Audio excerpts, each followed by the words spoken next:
This is the all-new Jeep Avenger, and nope, it's not the Marvel character that you're thinking about, it's not the series. This is the brand new, the first electrified Jeep, big segment SUV from Jeep, and it looks fantastic at the first glance. I kind of like this color, looks really nice. It's called a sun, something else, but you know, I would say it looks very like burnt orange looking and just looks really nice. And it matches those black cladding all around it, that 360 protection.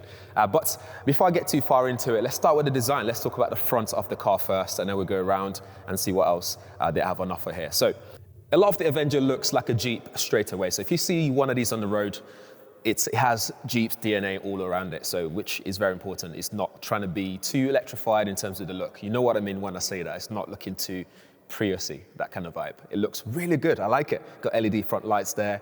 You got this signature grille from Jeep, and they've kept it simple as well in terms of badging and the way you look at it. And this as the first edition, yes, you do get that E badge in there. It's like a little print that's in there. It looks really nice. It's blue as well, it's electric. And then we've got this first edition badge right at the bottom there. So this is gonna be the first run that we're gonna see on the road. And I think it just looks really nice. Look at that. Let's have a look at the side. It might be hard to see in pictures or even on video, but this is actually quite short. This is shy of 4 meters long, and it's nice and compact, B-segment, compact SUV, and it's got nice ground clearance as well. Look at it, I think it's around 200 millimeters or so. And as a front wheel drive with a nice ground clearance, you must be able to take this off-roading, but we'll find out when we can actually drive this and see if it's capable. Elsewhere, we have the, like I was saying earlier, you got the black cladding all around it, and that offers 360-degree protection for the car. It just means less, you know, hitting things and less dents and dings on the car, so that will protect you a little bit there. Moving on further back, we've got 18-inch alloys on, obviously, front and back there. Looks really good as well. Again, I love that the design of the alloys doesn't give off that electric car vibe, which is something that matters to me. I don't know about you. And then we've got that nice leading line all around there. We've got the squared off wheel arches, and they've put the door handle on the back right on the top there. So it might help with aerodynamics because there's nothing sticking out on there for drag coefficient, which is important also. Let's move towards the back. We can talk more about what we've got here. Again, it looks very much like Jeep. We've got the X logo there in the lights, which goes back to Jeep's heritage. I'm not going to go into Jeep's history in this video, but if you know, you know. And then we've got the E badge on the back as well because it's electric, but it's nice and simple. Again, it's not written all over it because some people don't actually want to be proud of driving electric on the road, let's face it. But if you see that, you do know it's an electric car.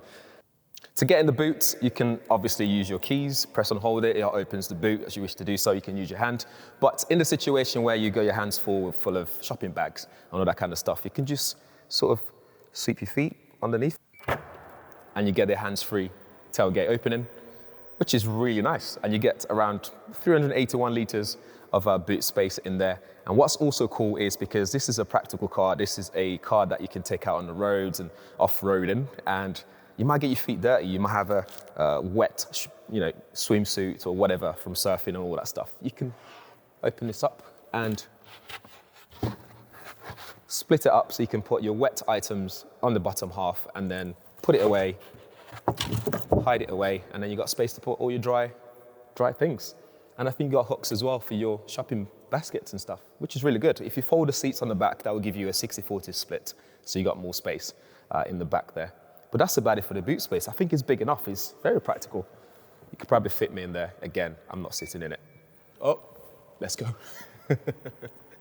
On the back here, we have our charging port located on the left side of the car, and this will support 100 kilowatt charging, so you can charge this from 10 to 80 in 30 minutes and you're good to go. So if you find a really good fast charge and you're willing to pay for the speed, you can be on the road in no time. And then the design is just really nice and I think minimalist, but also it's all about this being a capable car. It's not a fast car, it's not a sports car, it's a fully capable car that you can take on road and drive urban and get good range out of it. I think we should get inside and see what it's actually like. On the inside, things feel very cozy in here actually, and there's plenty of plastic material in here, like plastic feeling material finishing. But this is probably one of the only cars that I'm not mad when I see that. And the reason why that is again, going back to how capable this is, how functional this is. So if you were to get in the car with muddy feet and stuff like that when you go off-roading or camping, you want to be able to easily clean them off the car, and that's why that's important in here. So I'm not mad at that at all. We have some quirky little things in here. For example, we have this iPad cover-esque thing here to cover the cubby hole here. I'm not sure how I feel about this. I think we might lose that very easily, but it's kind of cool. It's different. They're trying something different, and it's got all the Jeep branding on it as well. So you know exactly what that is. And underneath here, we have 2 USB ports for charging and also connecting it to the whole system here, the infotainment system. Although you do get Android Auto and Apple CarPlay both wirelessly and wired on there. The buttons are here for climate control. They're of easy reach. This is not my driving position, but it's still within my reach. And for the passengers, the passenger on the right side as well. You have more space here for your cup holder, and then underneath the armrest, we have another cubby hole there, so you can place some more stuff and hide them away. On the steering itself, you get some buttons here for quick access to things like phone calls, volume and stuff like that, media control and cruise control as well. You got your gear selection, and here we have a drive mode selection on the right side, and with this we can select between, let's go through them. We've got normal, we've got eco, we've got sand, mud, snow. So fill your boots, so many different options, and sports as well if you want to get just a bit sportier. This would take you to 0 to 62 in 9 seconds. And it's not, like I said, this is not built for speed, and 9 seconds is enough to move off the line of traffic lights, a roundabout safely, and join in on motorways if you need to do so. On the dash here, we have this orange finishing. This is the first edition of the Avenger, so we will get that on there. The LED lights that you can see here, when we get the right-hand version, we're gonna be losing that. And one more thing to mention, this is not going to the US, and this is one of the first cars that they're building outside of the US. I think this is built in Poland or something like that, but in Europe. So they've gone to town with the design, and they've done a really good job in designing this and making it look really good, which I really like. There are like subtle touches as well all around the car, little Easter eggs, like there's a ladybird on top of the ceiling. There's the son of the designer here looking up in the telescope, looking up to the skies and gazing away over there. Just little subtle Easter eggs all around the car, and if you were to pick up one of these, try and spot all of them, and good luck with that. But yeah, I think plenty of space here. We have loads of safety tech as well, like lane keep assist. You got ADAS level 2, and we've got all that different aspect there as well. This can read traffic signs and stuff like that. Will keep you in your lane as well, and also wake you up if you're getting tired. So, or warn you at least to make sure that you're wide awake when you're driving this car. You can adjust the steering column as well. You can adjust the seats. Unfortunately, these are not electronically controlled, which is quite odd. Maybe they're saving weight or electric, who knows. In terms of range, you're looking at around 246 miles on WLTP, or around 300 on urban driving and city range, which because you're going to be doing a lot of energy recuperation, there's going to be less aggression in the way you use your foot and driving and all that kind of stuff. So I think it's plenty. It's plenty for this B sector car, and it's reasonably priced as well. This will give you everything that you can see here for around £35,000, and all you have to do is just select the colour. Pretty cool. There's no options to select on this. You get everything as you see it here, which is really good. Let's check out the back seat and see how much space we get.